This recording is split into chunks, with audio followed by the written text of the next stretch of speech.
Hi all, here's a warm-up routine that you can use every time that you hit the gym to help you feel better, move better and exercise injury-free.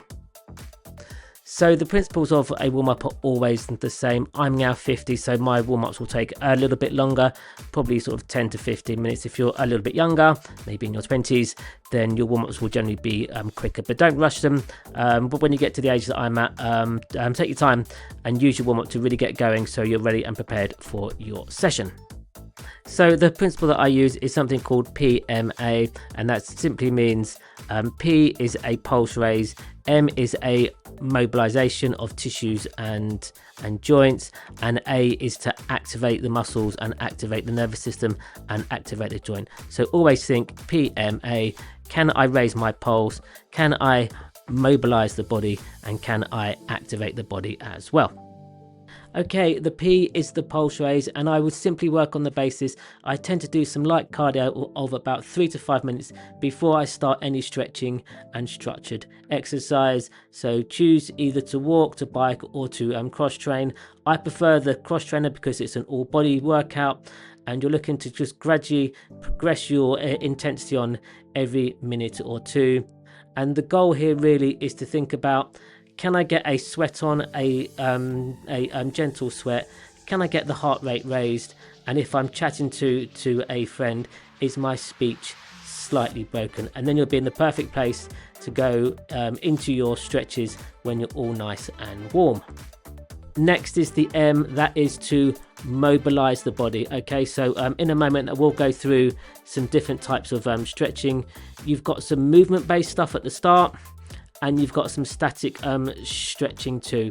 Now, I will just say the industry norm is to do your movement-based stuff first and your static stretching at the end of your workout.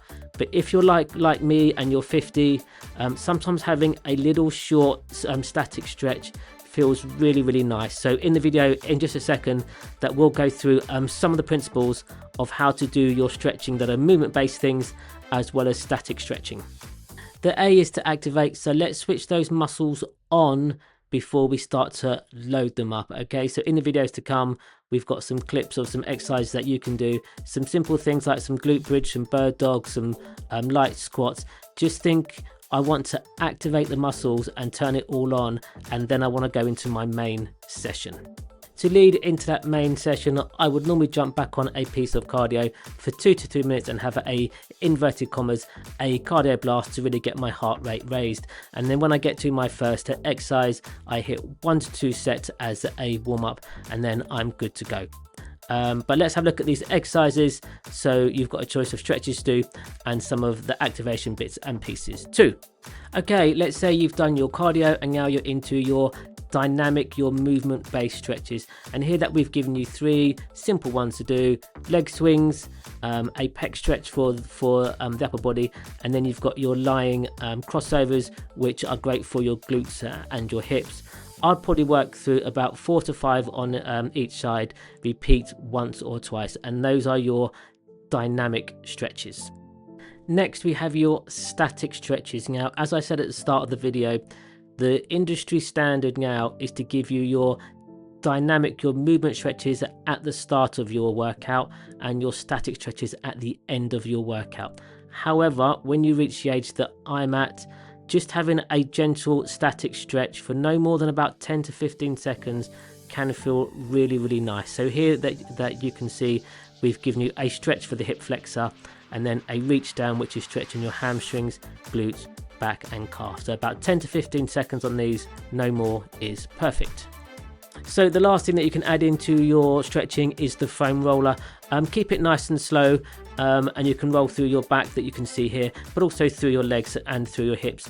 Tanya's actually on a spiky one, and to roll it on that will be pretty tender. So you might find just finding a smoother one at the gym the right thing to use. But they're just an optional extra that will help just to release some of those tight spots that you might find, especially in your your back and maybe in your hips and in your calves. And then we are into the activation part of your warm-up, and this is exactly what it is. It's not a fatiguing section. It's a nice way to stimulate and activate the body, so it is ready to perform in the main session. We've given you the glute bridge, which is great to stimulate the muscles in your hips and glutes. The bird dog is great for the back and core, a sumo squat, and then you're into the face pulls, which of course is for the upper body. Think about 1 to 2 sets, and repetitions are about 6 to 8. Okay, there is your warm-up. If you stick to the principles of PMA, then you'll be in a great place to make sure you warm up safe and effectively, and you are ready to go for the main part of your session.